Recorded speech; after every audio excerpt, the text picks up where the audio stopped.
আসসালামু আলাইকুম এভরিওয়ান, কেমন আছেন সবাই? আশা করছি অনেক ভালো। ফ্রি কিক বিডির আরও একটি নতুন ভিডিওতে আপনাদের সবাইকে স্বাগত। আপনারা নিশ্চয়ই জানেন এএফসি চ্যালেঞ্জ লিগের প্রিলিমিনারি রাউন্ডে খেলবে বাংলাদেশের দুই ক্লাব। দেশের মাটিতে ফর্টিসেপসের প্রতিপক্ষ কিরগিজ ক্লাব মুরাস ইউনাইটেড। আজকের ভিডিওতে আমরা এই ম্যাচটি নিয়ে বিস্তারিত আলোচনা করার চেষ্টা করব। আগামীকাল অর্থাৎ 11ই আগস্ট মুরাসকে আতিথ্য দেবে ফর্টিস। বসুন্ধরা কিংস অ্যারেনায় দুপুর 3টায় শুরু হবে ম্যাচ। সরাসরি ম্যাচটি দেখা যাবে টি স্পোর্টসে। এবার ফর্টিসেপসের সম্ভাব্য ট্যাকটিক্স নিয়ে আলোচনা করি। মাত্র 4 মৌসুম ঘরোয়া ফুটবলে সর্বোচ্চ স্তরে খেলে আন্তর্জাতিক অঙ্গনে খেলার সামনে ফর্টিস। গত লিগে তৃতীয় হলেও বসুন্ধরা ও আবাহনীর ক্লাব লাইসেন্স না হয় এই সুযোগ পেয়েছে ক্লাবটি। এএফসির আসরে খেলার সুযোগ পাওয়ার পর থেকে নিবিড় প্রস্তুতিতে ব্যস্ত ছিল তারা। একই সঙ্গে ঘরের মাঠে পরিচিত কন্ডিশনে খেলা বলে বেশ আত্মবিশ্বাসী ক্লাবটি। দেশীয় বিদেশি খেলোয়াড়দের সমন্বয়ে দলটির ব্যালেন্স স্কোয়াড ভালো কিছুরই ইঙ্গিত দিচ্ছে।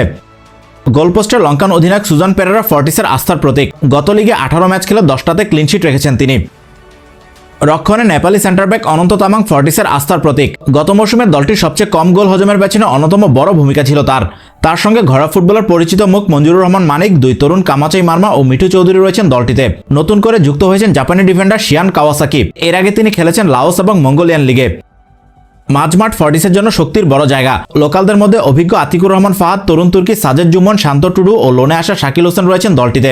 তাদের সঙ্গে রয়েছেন গত 2 মৌসুম খেলা গাম্বিয়ান মিডফিল্ডার ইসা জাল্লো। ফর্টিসের মিডফিল্ডে বেশ ধারাবাহিক পারফর্ম করে যাচ্ছেন তিনি।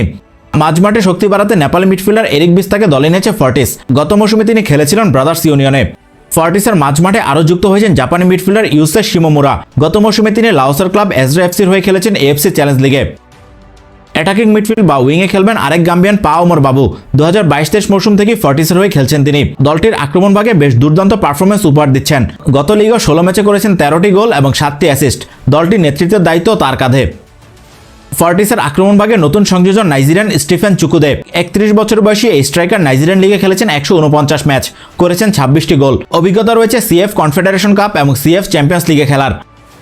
এছাড়াও আক্রমণ ভাগে রয়েছেন বাংলাদেশের তরুণ তুর্কি মুর্শেদ আলী। গত মৌসুমে 18 ম্যাচে 2টি গোল করেছেন তিনি।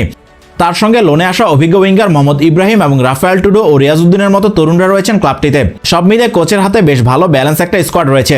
তাদেরকে নিয়ে চেনা কন্ডিশনে মুরাসকে মোকাবেলা করবে ফর্টিস।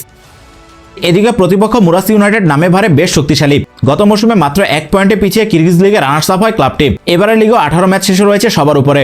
অবশ্য বাংলাদেশে আসার আগে নিজেদের শেষ 3 লিগ ম্যাচে ড্র করেছে তারা। গত আসরে ঢাকায় আবাহনীকে 2-0 গোলে হারানোর সুখস্মৃতি রয়েছে তাদের। তাই বাংলাদেশের কন্ডিশন তাদের কাছে অচেনা নয়, তবে সাম্প্রতিক পারফরমেন্স তাদের চাপে রাখতে পারে। মুরাস ইউনাইটেডের স্কোয়াডে রয়েছেন 12 জন বিদেশি খেলোয়াড় এবং কিরগিজস্তান জাতীয় দলে খেলা 6 জন।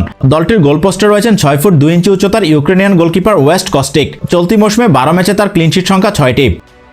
রক্ষণে দলটির আস্থার জায়গায় গ্লিব গ্রাচপ, টেমিরলান সামার্ট, সার্জি কুলিনিচ এবং আন্দ্রি বাতসুলা। মাঝমাঠে দুর্দান্ত ফর্মে থাকা এরবল আতায়েব ফর্টিসের দুশ্চিন্তার বড় কারণ হতে পারেন। চলমান মৌসুমে 14টি গোল এবং 8টি অ্যাসিস্ট করেছেন তিনি। সমান 8টি অ্যাসিস্ট রয়েছে আরেক মিডফিল্ডার আমির জাপারোভের। দলটির অধিনায়কও তিনি। আক্রমণ ভাগে ঘানা জাতীয় দলে খেলা থমাস আগেপং হতে পারেন ভয়ঙ্কর। এছাড়াও মাদানভ, কুরিতা কিংবা রোমারিও ম্যাচে ব্যবধান গড়ে দিতে পারেন। ইউরোপিয়ান ছন্দে গতিশীল ফুটবল খেলে প্রতিপক্ষকে ঘায়াল করার পরিকল্পনা থাকে ক্লাবটির। তাই ফর্টিসেপসের আন্তর্জাতিক অঙ্গনে যাত্রাটা যে মোটেও সহজ হচ্ছে না সেটা সহজেই অনুমেয়। মুরাস ইউনাইটেডকে হারিয়ে এএফসি চ্যালেঞ্জ লিগের গ্রুপ পর্বে খেলতে পারবে ফর্টিসেপসি? কি হবে ম্যাচের ফলাফল? কমেন্টে জানিয়ে দিন আপনার মূল্যবান মতামত। এতক্ষণ আমাদের সাথে থাকার জন্য সবাইকে ধন্যবাদ।